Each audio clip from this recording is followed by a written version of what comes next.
Hi, fifth graders.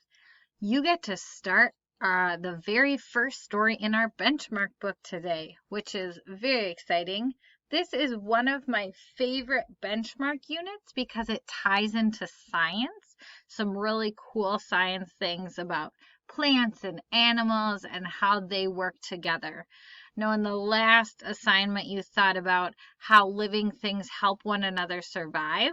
So keep that in mind as you do all these activities. So, how are living things working together to help one another?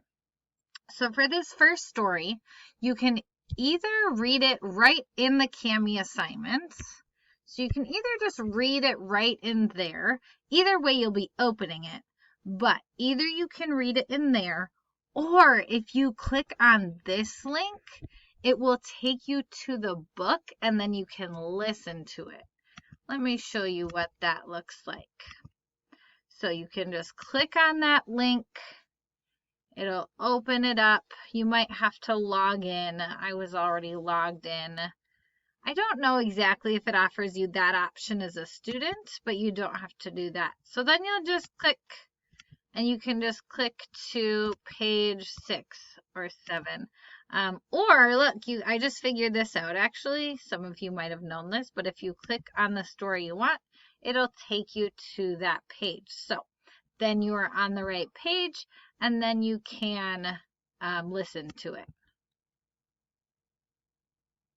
Maybe?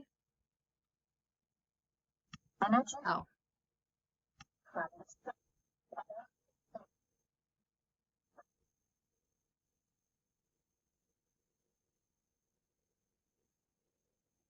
All right, you get the idea. I'm not sure if you can hear what sounds my computer makes. I think so. So use the play button. You might have to click on the words and then play to get it started. So let me switch back to here. So again, that's that link right there if you want to listen to it. Either way, you'll open up your assignment with Cami just like you did last time.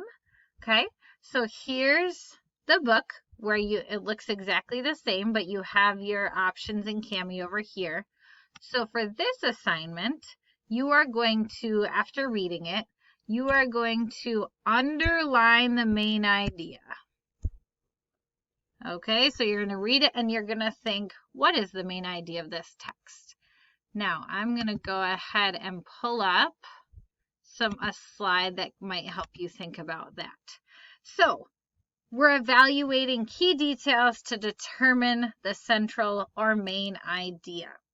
So you're going to want to look at the title, okay, Energy from the Sun.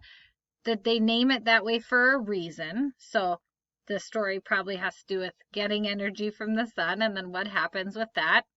Look at different headings that are there, graphic features. So there's a nice picture with a caption. I should say an illustration, a diagram with a caption. So read the details if you want to underline or star what seems important. Focus on what they repeat, those repeated words or ideas. And then ask yourself, what is this text mostly about? Then find in your text where that's listed. So if I go back to the story, I can say, okay, we have energy from the sun. That's the title. That's important. We have this diagram here where they're showing sunlight and carbon dioxide, oxygen, water. Read the caption, see what it explains. There's a photograph over here. Some farmers raise decomposers such as earthworms to improve the quality of the farm soil.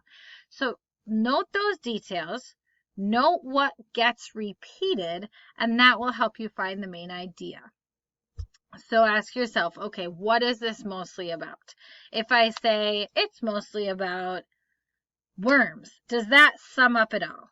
It doesn't, I'll tell you that. So it talks about different things like plants and sugar and decomposers, but think about what ties those things together and how, like, what the text is all about. And then you'll just make a text box and you can type the main idea if you would like, or you can just take your drawing tool and underline it. or you can even highlight if you would like to highlight what you think the main idea is. All right. Let me know if you have questions, and good luck on your first assignment for this one. I guess your second one. You responded to the video for your first one, but your first one in the text.